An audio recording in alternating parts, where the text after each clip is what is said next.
So at the bottom level,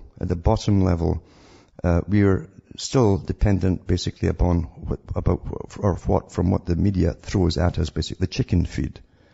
The stuff has been through all the filters and the sieves of the farm until you're left this chicken feed at the bottom, and you're supposed to make sense of it. Well, I always think of Albert Pike, because he said that a person who wouldn't use their own intellect, meaning your judgment, your intellect, your reasoning power, a person who wouldn't use his own was nothing more than meat on the table and a beast of burden by choice and consent.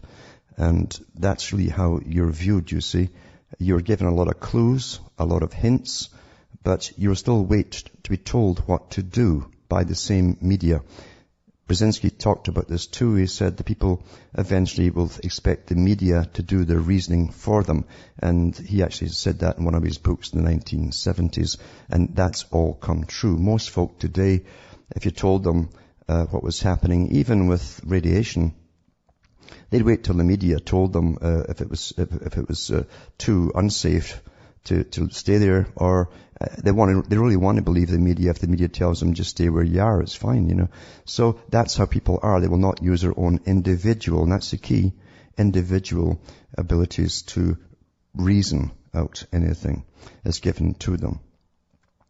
Many folk too get hostile, very hostile, to bring up any truth whatsoever that makes them feel uncomfortable.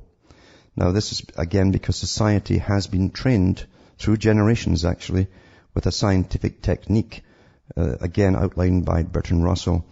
And he said back in the 30s and 40s that eventually the public will be given a form of an egosyntonic and egocentric society where the world will revolve around each individual, and they'll seek pleasure and avoid pain.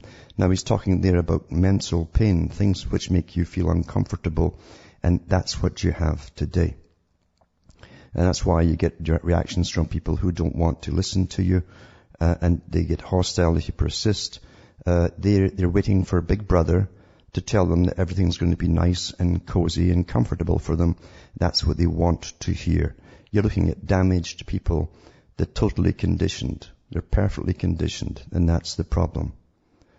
I've also mentioned before about Aldous Huxley's book, Brave New World. Now, the guy was well in, being again from a family associated with the Darwin family, he was well in on the agenda, as it was his brother Julian Huxley.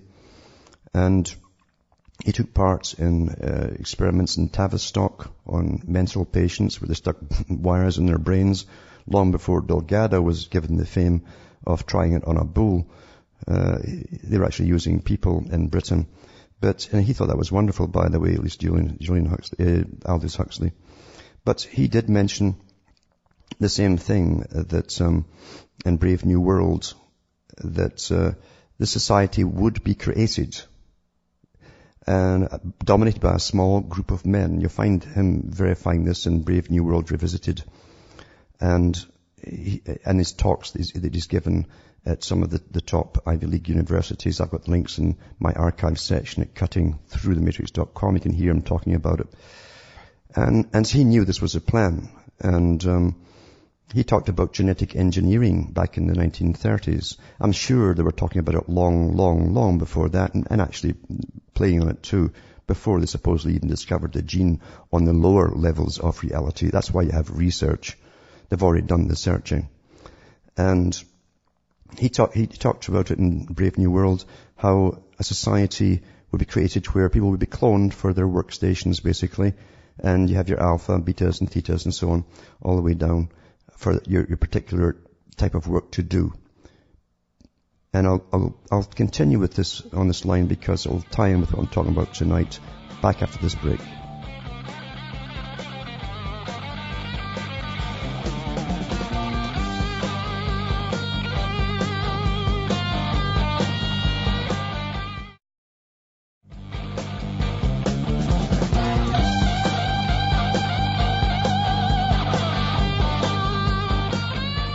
Hi folks, we're back and we're cutting through the matrix, just talking about Brave New World and how Huxley's and many of the other top players who helped design the present system, by the way, and who knew exactly where they were going to take society, and they knew they could do it. They had no problems in doing it at all. And because the biggest money boys in the world were backing them for cultural changes to ensure that it happened, and giving grants to universities to ensure that certain curriculum would go through and certain things would be taught and other things would not be taught. However, in Brave New World, when you look at the so-called primitive that gets to go into the modern city of these advanced types of clone people, they think he's kind of quaint, this guy who talks about Shakespeare, and he talks about mating, having a wife and stuff like that.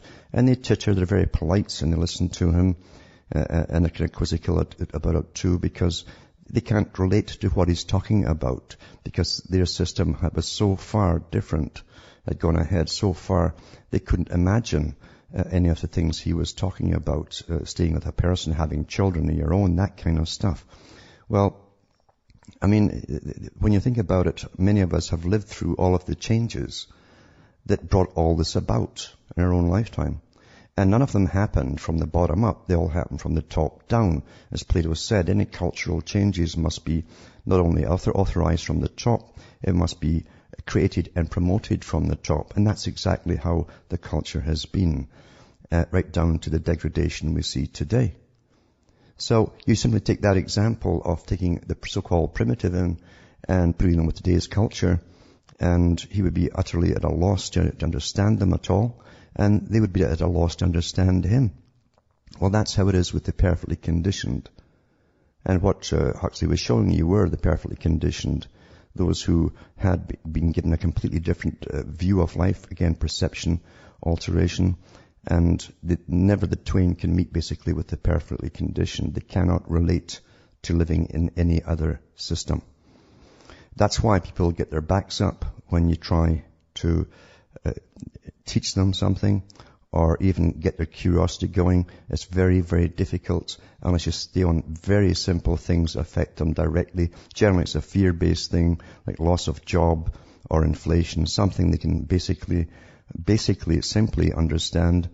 But otherwise, you can't get through. You cannot make them indignant any more than the primitive in Brave New World could get those in the high civilization, supposedly high. You couldn't get them indignant about anything either. So that's really how it is today. So many people call me or email me to do with this problem. How do you wake up, etc.? How do you live when you know things that the others don't want to know? Well, you cannot force them to know. They are the perfectly conditioned, and they will turn on you, either individually or en masse, as a troublemaker, because you're upsetting them, literally upsetting them. They don't like to feel uncomfortable. They've been taught to be narcissistic, live for themselves, their own little circle of friends, a little world, and they don't want anything else to make them scared. They like Big Brother, who tells them nice things and reassures them all the time. They like to believe they're professional people up there with very expensive suits and so on, gotten the best universities, who are taking care of them. And that is what's called socialism.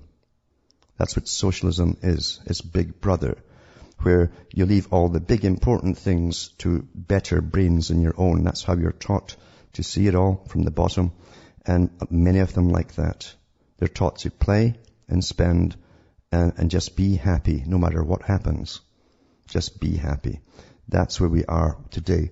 Even though everyone's fiddling while Rome burns, because the U.S. is literally going down the tubes very quickly.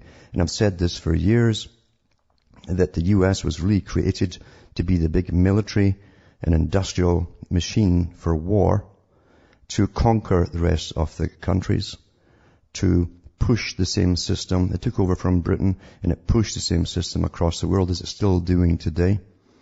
Not for the world's benefit, not to bring in some wonderful world society where you'll get an even bigger brother giving you soothing words and so on, but really to bring in their scientifically controlled society where no one will get born without their go-ahead of selection, on selection basis that is, for your genes and so on.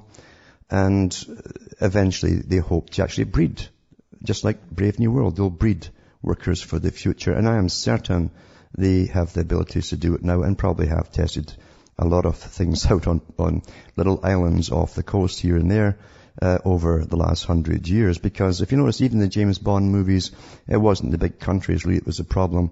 It was very, very wealthy men with lots of cash to hire lots of scientists. And they actually had islands and all that kind of stuff to do their experimentation. Who's going to stop them? What law is going to stop them? There's none, you see. So we're living in the dark at the bottom level, and we're taught to be afraid all the time of the economy, because you see, you've been trained that that's what you really exist for, is to serve the economy. And if the economy goes down, we all go down, a collective punishment. Now, where did this idea of collective punishment come from? Because really, if you're a free human being and you're born into this world here, why is it that if some banker, for instance, or a bunch of stockbrokers and gamblers make bad bets, why should you end up suffering for it? Why should your employer that you work for end up suffering for it and laying you off? None of this is answered. It's given to you as the normal way, and most people never think through that. The whys and wherefores are, who on earth designed this? Back with more after this break.